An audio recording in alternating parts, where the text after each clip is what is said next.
Welcome to a Life Under Construction podcast. I'm your host, Rhoda Daniel. Thank you for tuning in if you are listening or watching on YouTube. I'm honored that you have taken the time today to join me in this conversation. This week, I thought we could do something different to start the podcast, and that is to start with a conversation starter game to get to know each other a little bit more. This game is something I learned last year in California and it is called High Low Buffalo. Let me explain. In this, we can reflect on the last week and share one high moment, one thing that happened that was good, and one low moment, something that happened that was not so great. And a buffalo is just a random moment that you wish to share with others. Now, I understand the format of this is one way where I am talking and you are listening and you can't really respond in real time. But if you could humor me and if you're watching this on YouTube, if you could pause this video and go down to the comments and share one high, one low, and one buffalo. So, my high for this last week, and actually for the last 2 weeks, has been and has to be the conversations I've been able to have because of this podcast. And those conversations, typically on Thursday evenings and Friday evenings, have become the best part of my week. They fill my soul in a way that other things don't. So keep those conversations going because those are definitely my highs for the last 2 weeks. The last week has been pretty good for me. So I don't think I have a personal low, but we did have a collective low. I think we know that we lost Ratan Tata last week, and that is a collective low for humanity. There have been a lot of stories that have been surfacing after his passing about the impact he's had on individual people, and that made me wonder whether I'm living a life that after my death people would talk about. And I think we should all think about that because death is a good reminder for us to check whether we are truly living, to check whether we are truly living in the way that when we die, people will talk about us, not just for our achievements and successes, but about impacts we've had on their individual lives. So that was a low moment. I think all of us would agree with that. And my buffalo is just a very random, happy moment that happened in my life. So I have been planning an event for my company, which is going to happen next month. And we're in the process of planning a cultural program and other things. And I was having a very busy day. I was thinking in my head about the singing performance that we were planning to do. And I had an idea. But for that idea to work, I needed equal number of men and equal number of women to have given their names for participation. And as I had the idea, I just looked at the list of participants and I realized that it was an equal number. So I left the idea and went on to my next meeting, which was in another office. When I was there, I was talking to someone, and a colleague of mine came up to me and she said, "Oh, I want to give my name for singing." And I was like, "Oh, great, I'll add your name." It still didn't strike me, but when I did eventually get to my laptop and put down her name, I realized that there were actually now equal number of men and equal number of women. And that made me happy because there are these moments in life that things work out without you even trying. And I didn't even have the time to figure out who to add or who to ask to join. It just worked out in the way it was supposed to work out, and that is my buffalo moment. I hope by now you have taken the time to write your high, your low, and your buffalo. I look forward to reading them. Anyway, now let us get to our topic of the day, of the week, and that is joy. Joy is different from happiness. I know we tend to use it interchangeably, but there is a difference, and I want to start with that difference. Happiness, as you know, is an emotion, it's a feeling that you have based on something that has happened. Joy is a state of being, and therefore it becomes a choice that you make, a choice to be joyful in the midst of anything that is happening, a choice to see light even if you are surrounded by darkness. And that choosing of joy is a strength that I believe all of us could and should have. So if you are someone who don't have that strength right now, continue listening because we will talk about how to cultivate that strength. Because, contrary to popular belief, based on my smiling face and positive disposition, you might think that I am naturally a joyful person, that I am naturally always choosing joy, but no. I am not naturally a joyful person at all. I was not a joyful person. I am what you would call a melancholic person. I am prone to melancholy, which is sadness for no obvious reason. And that's a key point, sadness for no obvious reason. And that is my inherent personality. And that is where I had to make a choice about whether I want to be sad for no reason, sad for a reason, or do I want to choose joy? If you think about it, there are two things that steal our joy: thinking about what has happened to us and thinking about what is going to happen to us. Our past and our future steals our joy. There are some of us who are still living in our past or still living in slavery to our past. We believe that our past defines us, that our experiences, the bad things that have happened, the grief that we have had to go through, the hurt that we have had to go through, the trauma that we have had to go through defines our life and will define our lives forever. That is not true. We cannot change the past, but we should also not let the past change us. Yes, there are certain things we can learn from the past. There are certain things that have happened to us that have made us who we are today. But letting ourselves live lives where we are blaming the past for our current situation, for our current behavior, for our current thought processes and mindset is not going to help us in any way and is going to steal our joy every single day. So leave the past in the past. The past does not define you. Who you are right now, who you choose to be right now, despite your past, is what is going to define you. When you make that choice, you can choose joy and you can move forward in your life. Then there are some of us who are already in the future. We are already thinking about what are the things that can go wrong rather than thinking about what are the things that can go right. We are therefore operating with worry and fear, and therefore that is stealing our joy because we are constantly living in fear of what is to come. Again, the fact is that we have no control over the future. All we have control of is the now. All we have control of is today. So, if we choose who we are today, if we work hard, we put in our effort, we choose joy, we choose peace, we live in alignment with our purpose, the future will take care of itself. So, when we leave the future where it is and when we leave the past where it needs to be, we are able to live in the present moment and we are able to focus on what we need to do every single day to be able to choose joy. So, let me tell you what you could do to choose joy every single day, to choose joy regardless of your circumstances.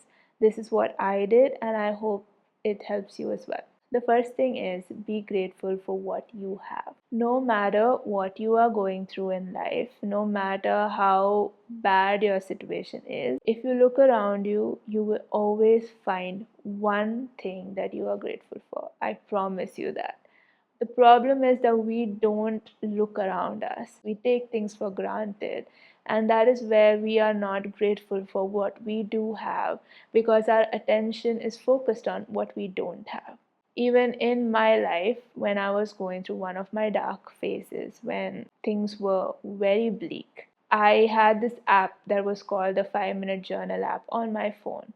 And through those days when I was struggling mentally, I used to note down what I was grateful for. Three things that I was grateful for every single day.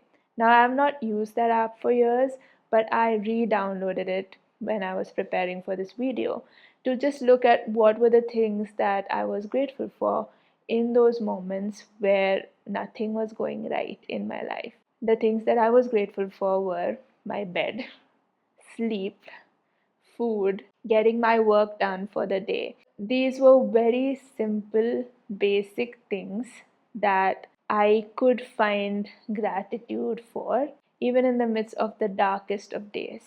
And I am sure that even you will be able to find three things or more of what you could be grateful for right now in this moment. Looking at the things we do have, counting our blessings, changes our perspective to focus on what we otherwise would have missed. As I said, the tendency is to look at what we don't have rather than what we do have. But we do have a lot. It is only when we are suffering from a cold do we realize how breathing is a gift. In the same way, when we look around, no matter what we are going through, we will still find something to be grateful for. And when we are able to focus our attention on that thing, we are choosing joy. The second thing you can do is romanticize your life.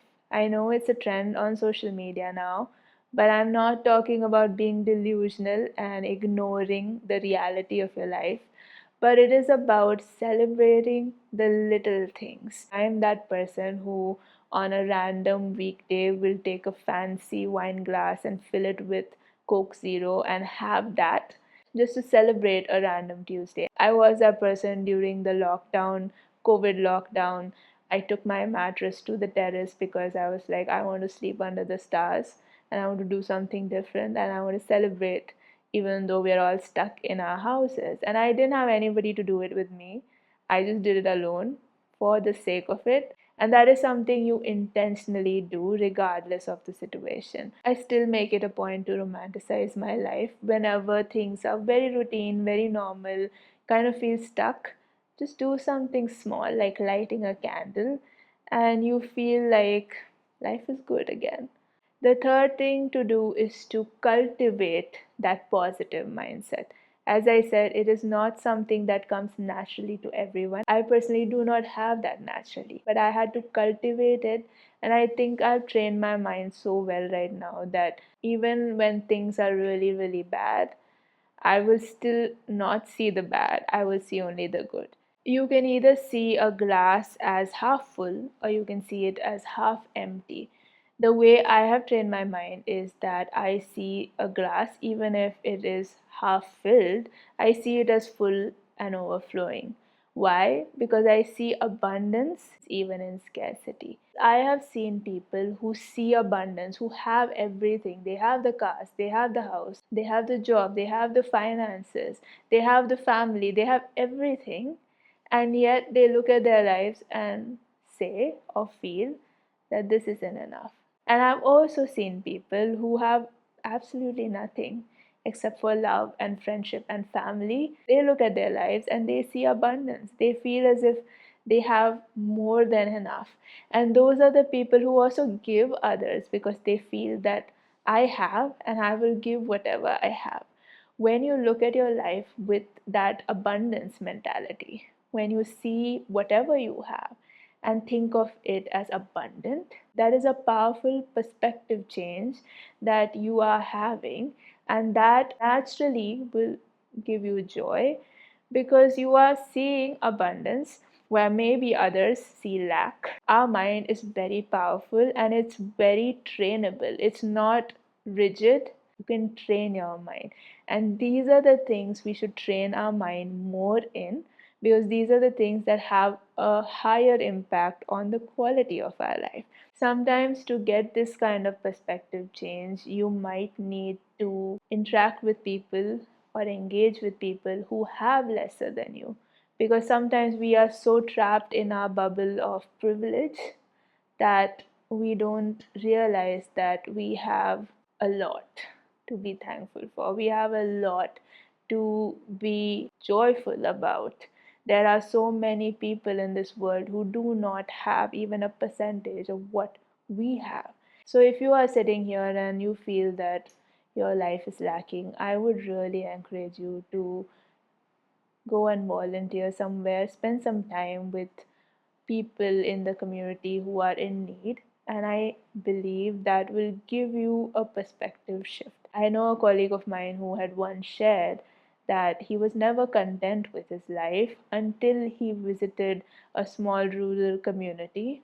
And that is when looking at their lives, looking at their circumstances, and looking at the joy on their faces, he came back and completely changed his perspective. And now he is content because he knows what he has. I think all of us have things to be content about. It is just a matter of looking and seeing and being grateful for it, and constantly training our mind to see the good in every situation.